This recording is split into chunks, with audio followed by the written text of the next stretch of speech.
Mike. We're here with another balloon tutorial today. That's right, I'm going to teach you how to make the famous mouse shooter. Now, unlike most balloons, this balloon's going to have almost all tail. Let me blow it up and I'll show it to you. I'm going to go right over here. And I'm only going to put, that's even more than I need. I'm going to leave a little bit out of it. We don't want a lot of, we want mostly tail for this creation.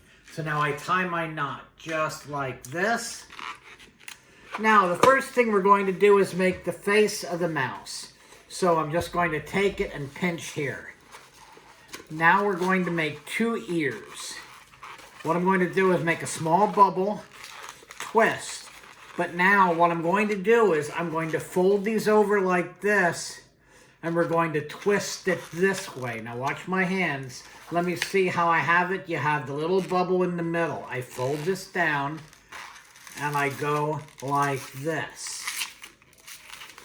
Now we're going to do the same thing for the next ear. I'm going to make a small bubble, about approximately the same size.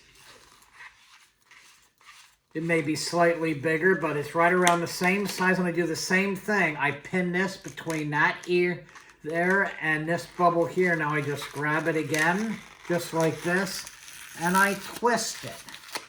Now, what we have here are our little face and the 2 ears. So I'm going to turn the ears more sideways so they stick more out like a mouse. Now I want to take my marker and just put 2 little eyes on this cute little guy and a little smile on his face. Now, the camera will pan back. What you do with this, I call this the mouse shooter.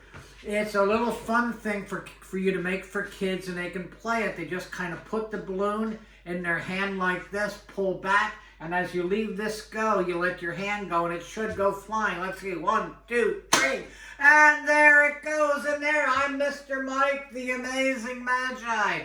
I hope you like that fun balloon tutorial today, the mouse shooter.